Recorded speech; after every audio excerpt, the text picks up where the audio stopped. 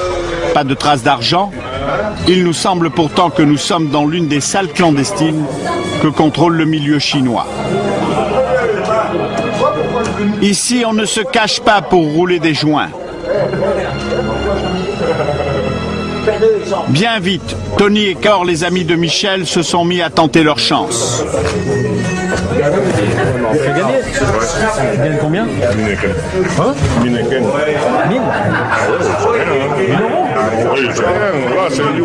En à peine une heure, qui vient de gagner plus de 1000 €. Les comptes faits, les liasses apparaissent. Sur une autre table, on se paye aussi. Notre journaliste propose alors de raccompagner ses nouveaux amis chez eux. J'aime bien le métier de riche. Moi, 18 ans, la nuit parisien. Il n'y a pas beaucoup d'asiatiques. Moi Cor, présenté comme un tueur à gages, explique qu'il est aussi récupérateur de dettes et que cela ne va pas très fort actuellement dans son métier. Et même le contrat, ça, maintenant, c'est pas comme avant. Avant, les gens ont l'argent, ils ne veulent pas payer, tu peux faire crasser. Ouais. Maintenant, les gens n'ont pas l'argent, il faut te prendre le prix. Les gens, ils ne trouvent pas. Maintenant, tu vas lui payer les dettes, il faut que tu le tires pour qu'il va chercher l'argent pour toi. Ouais. Mais avant, les gens, il y a l'argent, ils ne veulent pas payer, tu vas aller voir. Il y a des femmes, devant son mari, tu vois quand même parler comme ça. Tu fonces rien. Ah bon, tu me donnais ton sang, tu es sûr? Tout de suite, si vous prenez son sang. Là, tu vas un fou rongon. Mais moi, je veux faire pour le vrai. Elle accepte de payer 5 fois. C'est déjà pas mal, 5 fois. Payer à 10 000 € par mois. Je me rappelle quand tu veux. Ok. Cor fait comprendre qu'il peut aussi accepter d'autres contrats. Michel et ses amis proposent à notre journaliste de les rejoindre dans le 13e arrondissement. Ils veulent l'emmener en boîte de nuit pour lui présenter un personnage qu'ils disent très important. C'est cet homme en imperméable beige qui ne dit pas son nom. Michel a seulement dit qu'il est originaire du nord de la Chine. Il est constamment encadré par 2 gardes du corps. En route, Tony se laisse aller à quelques confidences sur ce nouveau personnage. Tu vois, il travaille pas, il a l'argent, manger, hop, tout le monde comme il veut. Ah, lui, c'est un proxénète, il fait travailler des prostituées. Oui, ça aussi, et puis eux, il y a beaucoup de business derrière. Et puis, la tête, ils sont tout. Hein. Sur Paris ou là-bas? Paris. Ah ouais. À l'intérieur de la boîte de nuit, on retrouve Michel qui a réservé le carré VIP. C'est en l'honneur de ce fameux personnage important que cette soirée est organisée. L'alcool coule sans limite. Il y a des prostituées, de la drogue, l'ecstasy est distribuée discrètement. Michel en dit davantage sur leur invité de marque qui ne parle pas le français. C'est le grand frère du Nord. C'est lui qui tient tous les grands frères du Nord. C'est le plus chaud que tu rencontres ce soir.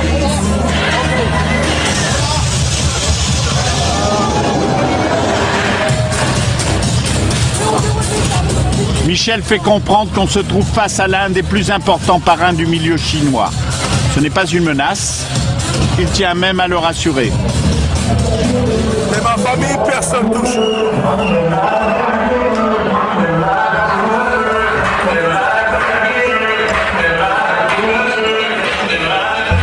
Dans le monde asiatique, on n'aime pas utiliser les banques, ni faire appel à la police ou à la justice.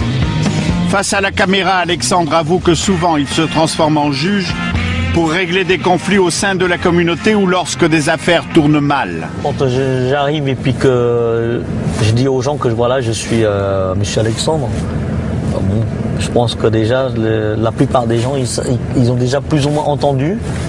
Et généralement, les gens, ils acceptent de faire ce qu'on appelle une table ronde. Et là, on essaie de trouver une solution. Et vous gagnez quoi dans l'histoire? Une enveloppe, quoi, un petit cadeau. Bon. Et après, donc, souvent, je dis, je compte sur la générosité des gens. Bon, il y a des gens qui disent, ouais, on n'a rien à lui donner, tout, donc ça, c'est rare. Mais ça s'est passé? Ça s'est déjà passé, ouais. Et ça s'est terminé comment? Ça s'était perdu. Moi, j'ai dit, écoutez, bon, vous prenez la responsabilité. Mais j'ai présenté quelques personnes qui sont des juges de paix aussi, mais d'une autre façon. À l'écouter, il ne ferait pas de mal à une mouche et laisserait d'autres régler les conflits de manière moins diplomatique. Pourtant, il a la réputation de ne pas être un tendre. Là, je suis au Cambodge. On a fait cette visite avec l'escorte de la police locale, quoi, en fait. Le chef de la police locale. Là, je suis reçu chez le ministre de la Défense. On l'appelle le général Nyek Bunchai. Ah, là, vous êtes... En tenue militaire. Oui, ouais. Voilà, en tenue militaire parachutiste. Ça, c'est un M18. Lance-roquette, mitrailleur. Vous avez des armes, hein? Ah oui, j'ai toujours adoré ça. Au fil du temps, il se laisse aller à des confidences. Quelques heures plus tard, il décide de montrer son musée. Voilà, ici où j'entrepose mes quelques pièces de collection. Ça, donc c'était une lance qui servait dans ce sens-là. Là, on se sent fort avec ça, on se sent intouchable. Ça, c'est comme un Kalachnikov de l'époque, ça. Ouais, c'est juste une arme à pétard. Hein. Oh non, mais on avait compris, c'est des armes. Voilà. Non, c'est très clair. Je veux dire, ce sont des armes de collection. Bien sûr. On se trompe pas. C'est pas comme au Cambodge, quoi. Progressivement, voilà. Il avoue une fascination pour la violence. Même si devant la caméra, il hésite à prononcer le mot. En exerçant cette violence, j'ai réussi à me faire respecter aussi dans ce que je fais. Et depuis, voilà, on va de fil en aiguille et je suis devenu de plus en plus violent, quoi.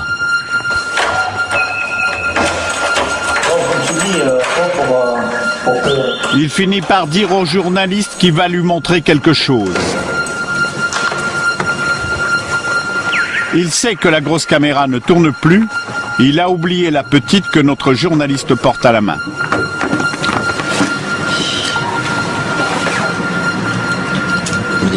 Ah ouais, on enlève les balles. Hein. Ça, c'est un quoi? Un 38 spécial. C'est ça le 38? Ouais.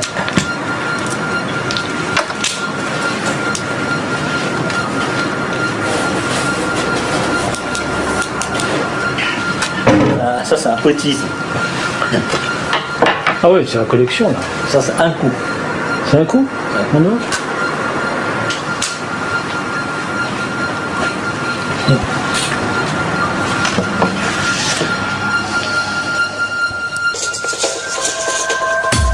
Oh. Les contacts, tu vois bien? Depuis quelques jours, il voulait présenter un homme important pour lui et pour ses affaires. C'est un des plus grands champions du monde. C'est-à-dire, si c'est pas le plus grand, c'est quelqu'un qui a... Voilà. Ça, c'est la photo quand il était encore le grand champion du monde attitré de boxe thaï. J'ai été champion du monde 9 fois. Alexandre, vous le connaissez depuis quand? 95. C'était mon homme de confiance, c'était mon chef de sécurité. C'était votre garde du corps en quelque sorte? Voilà, en quelque sorte, oui. Mon ami, mon ange gardien. Et celui qui veille sur la sécurité de mes affaires également. Il y a des affaires où je ne sens pas. Je ne sens pas tout seul que la personne en face ne sera pas, il m'écoutera pas peut-être si je vais aller tout seul. Et il ne sera pas, c'est quelqu'un qui n'est pas, que je ne peux pas raisonner. Par la parole, dans ce cas-là, moi je viendrai quand même par mesure de sécurité avec Comsac ou avec quelqu'un d'autre, 2-3 personnes comme ça, et on arrive, on va l'expliquer, voilà. Ça c'est déjà arrivé. Moi aussi, je n'aime pas la violence. Oui, diplomatie d'abord, les fonds. Et si diplomatie ne marche pas? C'est le dernier recours, ça. Diplomatie marche pas. Krongsak a une autre activité. Il est l'entraîneur d'un club de boxe thaï et il a beaucoup d'élèves.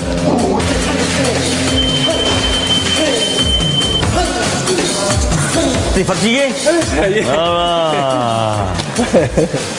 Voilà, Alexandre, il faut s'entraîner un peu là. Ah, il n'y a pas de problème.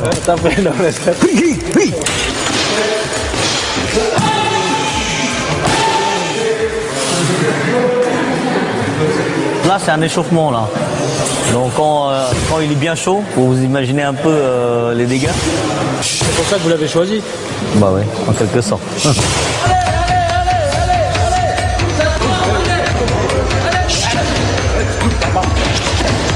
Ça, c'est stratégique. Là, à lui tout seul, il possède déjà 200 élèves dans la région. Les gitans, ils disent, oh, bien, on va te faire fermer ta boîte. Tu crois que ça nous fait peur? Réellement, je te dis. Il ramène tous ses élèves? Oh, 2-3 coups de fil, bon, les élèves ils viennent. Hein. Les gitans, ils vont débarquer combien? À 10 à 20? Donc, tu possèdes une vraie armée? Ah, entre guillemets. Oui. Voilà, des vrais techniciens, ça, tu vois, des vrais frappes. Donc finalement, tu n'as pas besoin de posséder des armes. Ah, mais on sait que quelquefois on est confronté à des milieux un peu plus violents, tels que les Corses, les Gitans, les Yougoslaves. Eux, ils utilisent des armes, ces gens-là. Alexandre sait que la caméra tourne. Il sait qu'il porte un micro. Peut-être est-ce l'atmosphère du gymnase, la violence ambiante, un sentiment de puissance? Il se laisse aller à de plus en plus de confidences. Il raconte comment il a procédé récemment pour récupérer une dette. Bon, pour cette affaire, j'avais pris Krongsak. J'ai pris Krongsak avec moi, j'ai pris Michel. Et donc je sais que Michel possède une petite armée sur Paris et lui possède une armée de guerriers. Et là vous étiez armé? Ouais, j'avais un 38 spécial, un Magnum,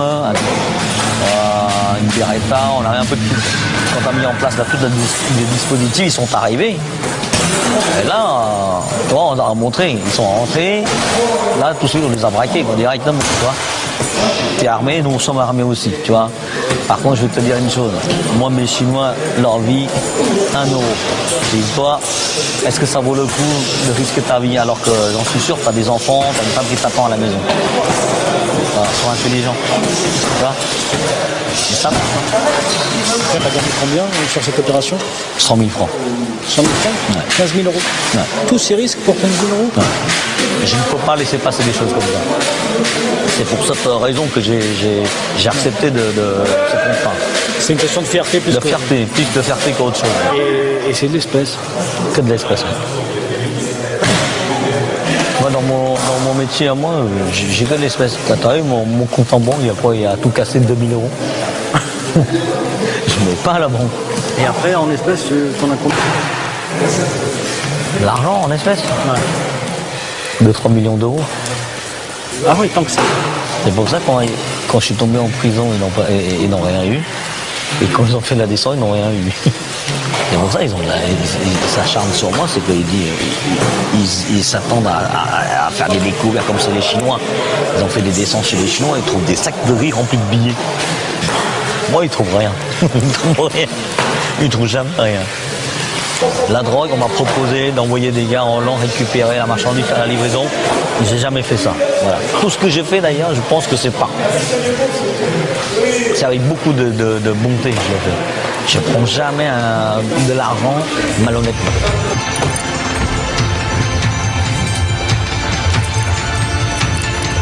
Le 13e, le plus ancien quartier asiatique de Paris.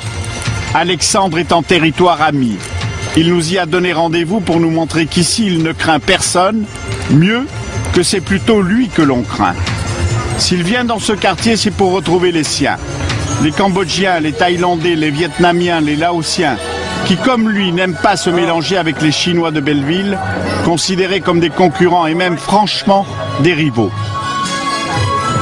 Et ici notre ami, mon ami Omer, qu'on surnomme le Sumotai. Dans la profession de la restauration, c'est un peu mon petit frère. Vous êtes solidaire. Voilà. C'est ce qu'il faut. Hein. C'est le seul moyen pour réussir. Pour réussir dans les affaires, les amis d'Alexandre comptent sur la solidarité qui caractériserait les Asiatiques. Pourtant, au fil de l'enquête, il apparaît que cette solidarité est loin d'être respectée par tous.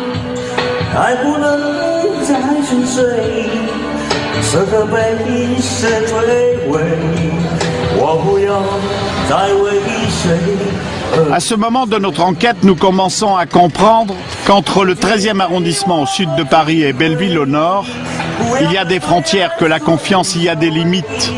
Cor et Tony, les amis de Michel, ont appelé Mohamed Sifawi pour le voir en tête-à-tête. Ils savent qu'il est journaliste et qu'il enquête sur la communauté asiatique. Ignorant ce qu'ils lui veulent, le reporter s'est équipé de sa caméra cachée. Les deux hommes lui proposent d'être leur complice dans une escroquerie qui viserait des sans-papiers.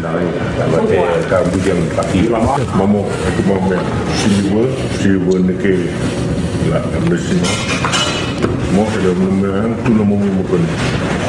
Je prends 1000 chacun, je prends 100 personnes, 1 million.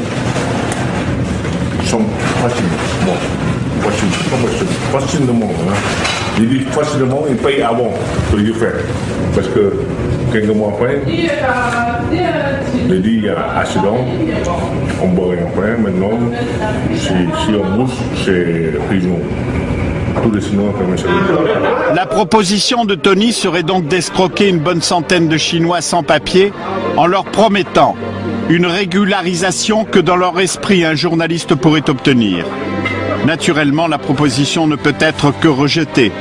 L'une des sources des revenus des voyous, c'est l'exploitation des clandestins. Le propriétaire du restaurant où nous sommes avait lui aussi payé des passeurs. Et toi, pour venir, tu as payé combien 100 000 à quel 100 000 francs. Ouais. 100 000 francs à l'époque, ouais, c'est le franc. 15 000 euros maintenant. Et maintenant, il paye combien 23 000. 23 000 23 000 euros. Maintenant, c'est dur. C'est dur. C'est dur, hein. Moi, j'ai un plan. Il nous explique alors quelques-unes des escroqueries dont sont victimes les pauvres gens qui ont confié leur sort à des réseaux de passeurs. Certains se font kidnapper comme le restaurateur à son arrivée en France. Ah oui, ça j'ai toujours entendu parler. Ils allaient les prendre. La famille qui vient payer. Ouais. Ça c'est kidnapping. Donc quand lui est arrivé, on voulait le kidnapper. Ouais. Ces délits ne sont jamais arrivés devant les tribunaux, mais le monde judiciaire en a entendu parler. Vous aviez en quelque sorte les voleurs des voleurs, c'est-à-dire que vous aviez des équipes qui venaient faire croire aux jeunes qui arrivaient ou aux moins jeunes que c'était eux qui venaient les accueillir, et puis de fait ils les enlevaient, mais les gens ne s'en rendaient pas compte, et on leur demandait de téléphoner ensuite à la famille qui était censée payer, et puis on se faisait payer à la place des autres. Alors vous aviez là quelques règlements de compte assez savoureux, si j'ose dire. Alexandre n'est pas seulement implanté dans la région parisienne. Il s'installe en province où il est probablement moins nécessaire de se méfier. C'est à Argelès-sur-Mer, à côté de Perpignan, qu'il est en train d'ouvrir plusieurs restaurants qui fonctionneront surtout l'été. Pour l'instant, il y en a 4. Dans la vitrine, vous mettez là, vous n'avez pas mis encore les tartes, tout ça? Donc tout fonctionne bien ici? Ah ouais, tout fonctionne. D'accord. Bon, après, c'est que des petits détails, la recharger. D'accord. Bon, à partir du 1er juillet, c'est complet. Officiellement, il n'est pas le propriétaire de ces établissements. Pourtant, rien dans son comportement ou dans quelques éléments de la décoration ne laisse supposer qu'il y a un autre patron. Ici avec Vincent Perrault, ici avec Henri Lecon, ici Carlos, voilà, et puis qu'on voit aussi avec Gilbert Montagnier, et puis ici à la soirée d'Eddie Barclay lors de son anniversaire en 2001. En espérant ici aussi qu'on va avoir quelques célébrités. À la tête de l'établissement, un jeune homme. Et en dehors de la saison, vous faites quoi? En dehors de la saison, je suis gestionnaire aussi du patrimoine de Monsieur Alexandre. Donc aussi conseiller. Patrimoine, c'est beaucoup dire. C'est gestionnaire du développement des affaires du groupe. Jusqu'à présent, tous les élèves, tous les jeunes que j'ai formés, les disciples, on dit, sont tous reconnaissants à mon égard. Alexandre aurait donc beaucoup de disciples, comme il dit. En tous les cas, des jeunes qui lui vouent une grande reconnaissance. À Argelès uniquement, il nous en présente plusieurs. Et ici, c'est voilà, celui, le grand costaud là, qui est en train de visser. C'est son restaurant. S'il gagne de l'argent cet été, bah, j'aurai aussi ma part de gâteau. Oui, donc Alexandre nous a dit que vous allez être le patron ici. Patron, non. Je suis à ses côtés pour la restauration parce qu'il me donne un coup de main. Alors, sois pas trop modeste, à vous. On t'a posé la question si c'est toi le patron d'ici. Il faut dire oui. Alexandre aime venir dans cette station balnéaire dont il apprécie la tranquillité. Il peut oublier les rivalités et les luttes d'influence entre les différents groupes chinois de Paris. Il est loin des affaires du milieu asiatique. Cet animal représente la loyauté, la puissance, la force. Donc, je vais le ressembler à ce dragon. Voilà. Il a craché du feu aussi? Quelquefois, oui. Verbalement, dans mes propos, dans mon tempérament, dans mes agissements, je suis un dragon. Voilà, je crache du feu. Ressembler à un dragon, être un leader, une ambition qu'il assume. Vous voulez être le maître de la communauté asiatique? Non, pas de la communauté asiatique, mais le maître de ce que je fais. Voilà. Vous voyez là, dans la restauration, dans mon groupe, bah, j'ai toujours été le leader et je compte rester le leader de mon groupe, de mon entourage jusqu'à la fin de mes jours. Et justement, au sein de la communauté asiatique, on vous voit comment? Comme quelqu'un de très dynamique, même quelquefois trop. Et d'autres voient ma réussite d'un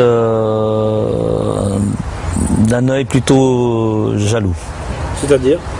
Ils disent plutôt, non, je suis dans la magouille, je suis dans le business, de la drogue, que je fais partie de la mafia, des blanchiments d'argent.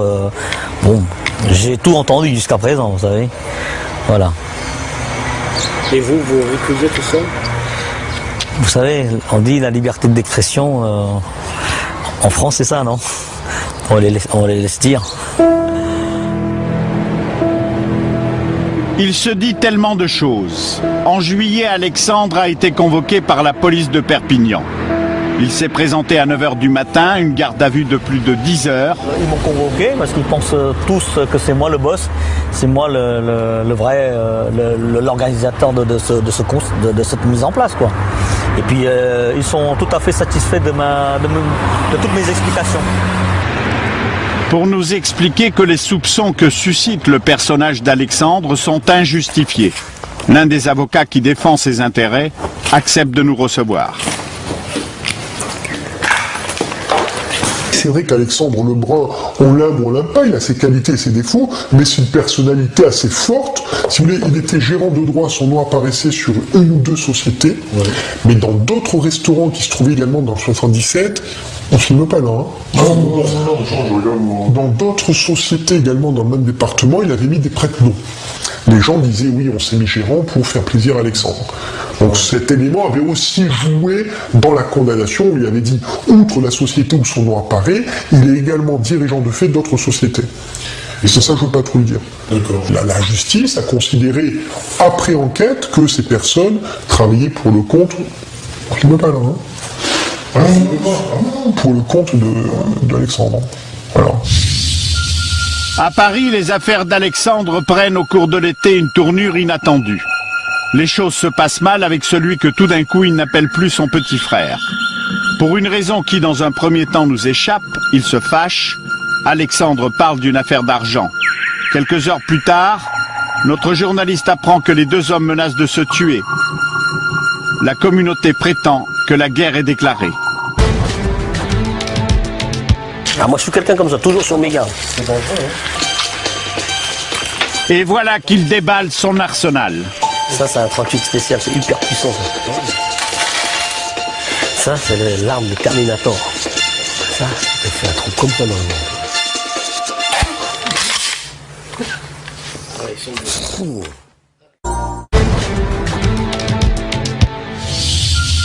À Paris, les affaires d'Alexandre prennent au cours de l'été une tournure inattendue. Les choses se passent mal avec celui que tout d'un coup il n'appelle plus son petit frère. Pour une raison qui, dans un premier temps, nous échappe, il se fâche. Alexandre parle d'une affaire d'argent. Quelques heures plus tard, notre journaliste apprend que les deux hommes menacent de se tuer. La communauté prétend que la guerre est déclarée. C'est Mamadou, le chef africain du restaurant, qui donne les clés du conflit. Oui, bonjour monsieur Mamadou. Bonjour, comment ça va? Ça va et vous-même? On fait aller, mais sauf qu'on a des problèmes là-bas. Qu'est-ce qui se passe? On était là, il a commencé à casser tout là-bas. J'étais sur lui d'abord. D'un seul coup, il a pris un couteau, il a voulu poignarder Alexandre. Il a voulu poignarder Alexandre? Pour comprendre, il faut se rendre sur place avec une caméra cachée. Il est 21h, le restaurant est vide. Une seule table est occupée, au fond de la salle. Michel est en compagnie d'amis et de quelques gros bras. Il est tendu. Il y a eu des clients qui sont venus ou pas? Tout le monde a peur. Mais les gens au quartier sont au courant? Tous les Chinois qui disent putain ça va faire gueuler ici. Tout le monde a peur évidemment. C'est normal. Quand ils t'entendent ça va faire gueuler ici, les clients ils viennent pas, ils ont peur. Tu as pris un couteau, oui ou non? Ouais. Pas bien ça. Il a dit comme ça, il réagit comme un grand voyou encore. Non, tu parles pas comme ça avec moi.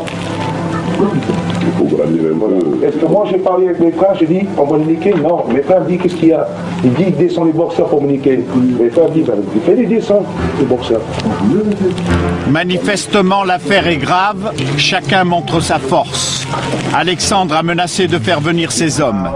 Michel a fait appel aux siens, il n'y a pas qu'une histoire d'argent. L'homme qui vient d'arriver dans le dos du journaliste, celui qu'on lui présente comme le grand frère est plus âgé. Grand frère, c'est-à-dire qu'il fait partie du même clan, mais dans la hiérarchie, il est plus important. Mais quand on ne me dit pas qu'il y a un problème, je suis là. Ah oui, c'est normal. Ça c'est normal. Comme aujourd'hui, il a dit que bon, il veut la guerre, mais je viens voir qu'est-ce qu'il veut comme la guerre. Moi, c'est ma famille. Comme les frères, les gars, on est tranquillement, on part. Qui veut la guerre, veut la guerre. On peut l'amener n'importe qui, moi, moi, pour la famille, moi, l'unité. Moi, je le respecte. Les menaces sont claires, la porte est ouverte pour des négociations. Michel propose à notre journaliste d'en être le témoin. Même ce soir, tu viens avec moi tous les deux, on va régler tous les deux, c'est tout. Donc, on va... Tu vois ? En fait, Michel demande au journaliste d'être le témoin de la rencontre qu'il veut avoir avec Alexandre. Le lendemain, nous allons chez Alexandre pour avoir sa version des faits. Il est remonté. Tout celui-ci, il se soulève la table, il sait Michel, il vient. Son copain l'a attrapé, tout machin, il jette la chaise. Il me dit, on va aller dehors. Je dis, ok, bah, on va bien dehors. Je mets une patate dans la gueule, direct, c'est normal. Ça y est, il est devenu fou. Donc son copain, il me dit, vas-y, monte de l'appartement, arrête de vous battre comme ça dans la rue, ça fout la honte entre frères. Et je monte à l'étage. Mamadou m'appelle, n'ouvre surtout pas la porte. Il est monté avec un couteau de cuisine. Putain, il arrive, waouh, c'est dans la porte, ouvre la porte. Montre que t'es un homme, sors de là. Je vais te faire flinguer, je te promets. Attends. Les choses se règlent peu à peu. L'un des hommes de confiance d'Alexandre, l'un de ses disciples, arrive à ce moment-là. Lui souhaite en découdre tout de suite. Mais non, mais c'est un fou. Ouais, la solution, c'est facile. Hein. C'est quoi la solution? C'est facile. On continue la guerre, c'est tout. Il n'y a pas à parler avec un mec comme ça pour moi. Je ne laisse pas partir tout seul. Moi, on ne touche pas, mon grand frère. Attends, ça sert à quoi? C'est un des frères, il veut le tuer, mais ça va pas. Le disciple souhaite la guerre. Alexandre, lui, accepte de rencontrer Michel. Il demande que Mohamed Sifawi soit présent. Ce dernier accepte à la condition qu'aucun des deux hommes ne vienne armé. Durant tout le trajet, pas un mot d'Alexandre. Ce que les deux hommes ignorent, c'est que nous allons filmer leur rencontre avec plusieurs caméras cachées. C'est à cette table qu'Alexandre attend pendant que Mohamed Sifawi va chercher Michel de l'autre côté de Paris. Ça va? Et toi, excuse-moi, ça n'a pas bien roulé. Hein. Bon, Michel, je compte sur toi, hein. Pas de conneries. Hein. Bon, t'as pas ramené un flingue là avec toi? Non. T'as pas ramené un couteau? Sérieux? Un couteau, j'ai toujours sur moi. Un couteau, j'ai toujours sur moi. Tu le laisses dans la voiture. Un couteau, je l'ai toujours sur moi. Ouais, tu le laisses ici, comme ça, pas de malentendu. Dirigez-vous à gauche, puis prenez la 3e à droite. Moi, je l'aime bien, tu sais. Parce que quand je suis sorti en tôle, il est venu me chercher avec mes parents. Tu comprends?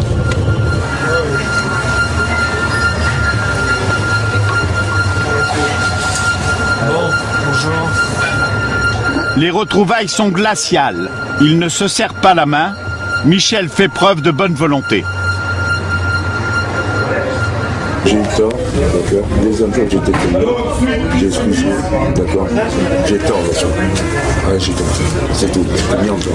Je m'excuse 1000 fois. Moi, je veux que je te dise franchement, des excuses, j'ai rien à dire. Quelqu'un qui a tenté de me tuer, c'est la première fois de ma vie.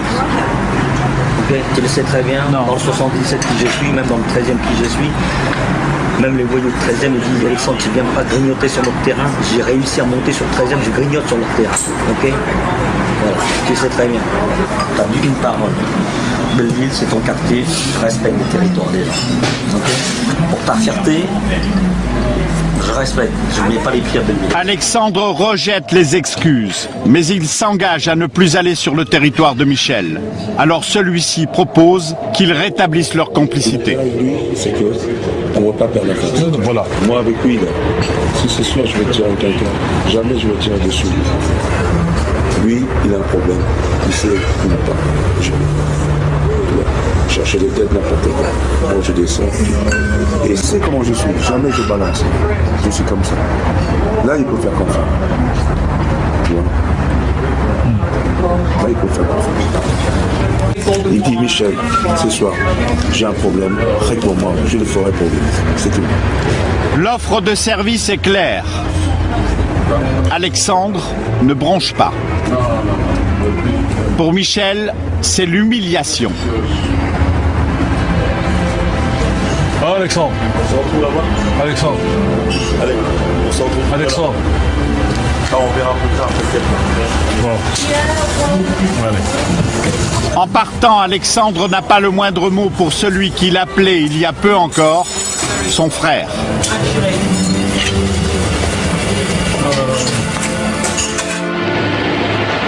Le soir même, avec une caméra cachée, notre journaliste retrouve Michel dans son autre établissement, un petit restaurant japonais. Il ne s'est pas remis de l'humiliation qu'il a subie.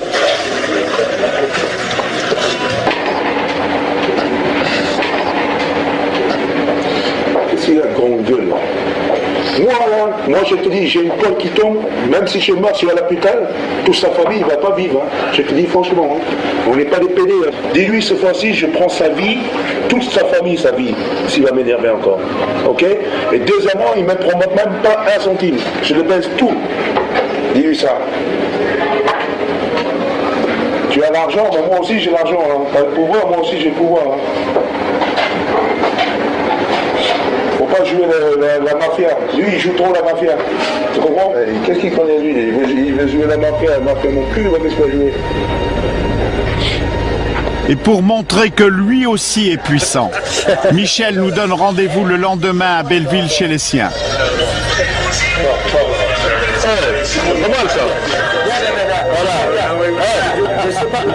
Il semble détendu, il fait la bise à notre journaliste, il y a là le récupérateur de dettes, Tony est cet homme que l'on rencontre pour la première fois. Il nous est présenté comme le plus dur d'entre eux. Moi, je me moque d'Alexandre. Quand il y a des problèmes, rien à la taille de ça, c'est mes frères. C'est qui donne. Voilà. Et alors, je vous dis, si vous voulez, c'est tout pour les. Par contre, si les amis qui ont problème, c'est là. Si tu vois sur lui, il y a plein. C'est plutôt partout. Alexandre, à Paris, il est fini à Paris. Dans l'arrière-salle, Michel est furieux. Il s'est fait menacer au téléphone par l'un des disciples d'Alexandre.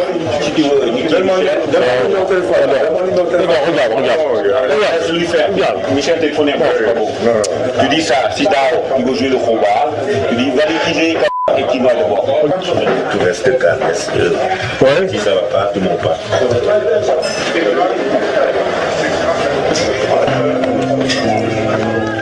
De l'autre côté de Paris, chez Alexandre, en apparence, les choses vont bien. Ses affaires paraissent bien marcher. Il nous laisse le filmer, mais il n'aborde pas le conflit. Devant la caméra, il montre l'image d'un homme d'affaires serein et tient à parler de ses nouveaux projets.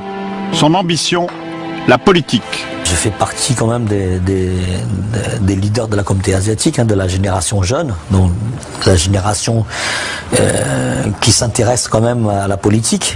On soutient certaines idées du côté socialiste, du côté UMP, et après c'est à nous d'en juger le côté où il y a plus d'avantages pour nous. La politique peut-être, mais d'abord le business. Alexandre se lance dans l'importation de produits chinois. Ça, c'est un produit que nous allons importer.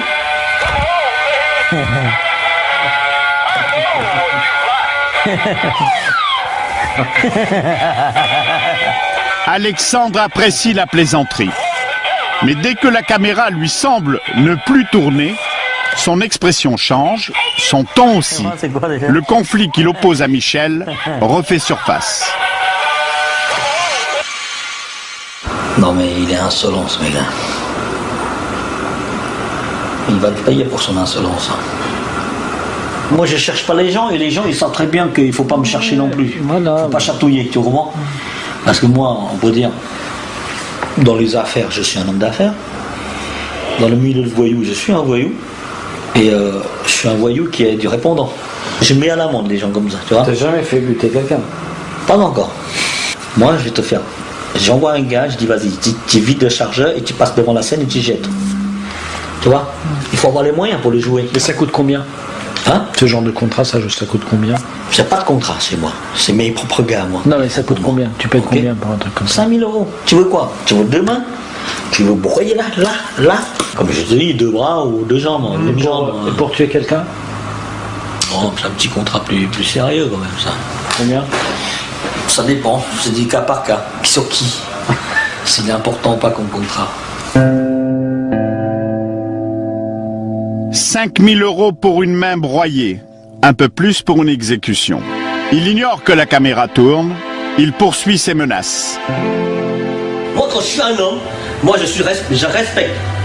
Je respecte la loi des Yakuza. Quand on fait une connerie, on déshonore sa parole, son honneur, on coupe le doigt. Ok?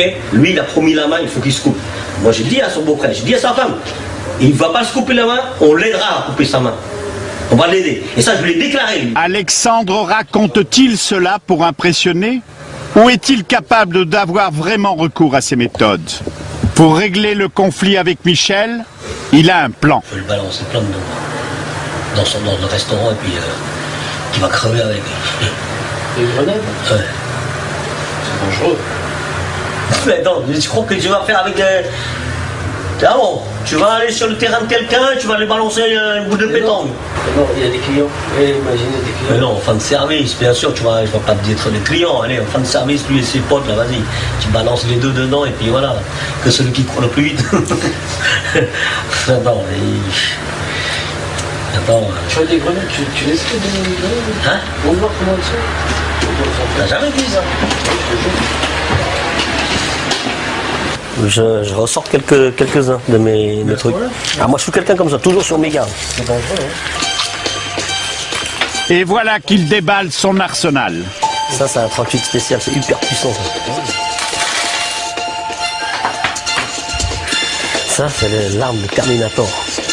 Ça fait un trou comme ça dans le monde. Et ça tu peux armer 2 balles séparément.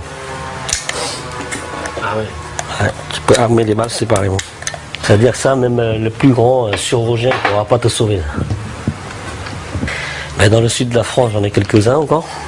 Et là, j'ai encore dans ma plan quelques-uns. Et là-bas, j'ai encore 2 fusils à pompe à canoncier encore. Derrière, là. Là. Ouais, ils sont beaux. Attention, celui-là, il est armé. T'inquiète, j'ai pas mis de balles. Si, il y a des balles?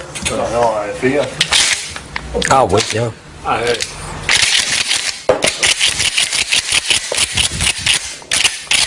Ah, il était armé. La roulette russe. Pas dans cette direction. Hein. Mes gars, et braque Michel, j'ai dit, fais ta dernière prière, mon pote. Bluffe-t-il? On l'ignore.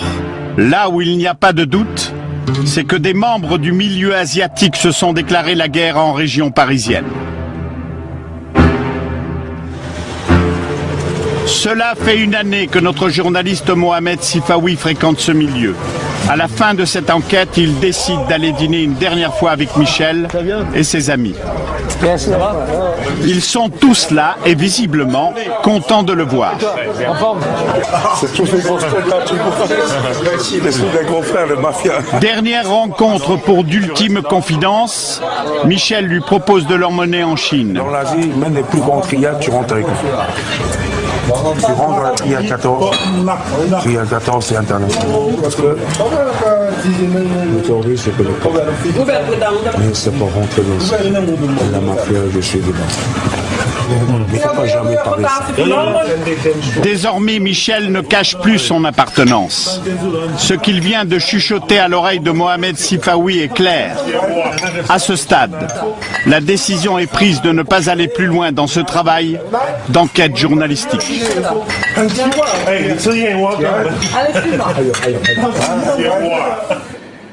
Cette enquête risquée et minutieuse a duré une année pleine. Elle a été, vous l'imaginez, difficile à conduire. Mohamed Sifawi a recueilli beaucoup d'informations. Et l'histoire de cette enquête, il en a fait un livre dont le titre est à l'identique de ce droit de savoir. J'ai infiltré le milieu asiatique aux éditions du Cherche Midi. Voilà, cette émission est maintenant terminée. Merci de l'avoir regardée et écoutée. Bonsoir.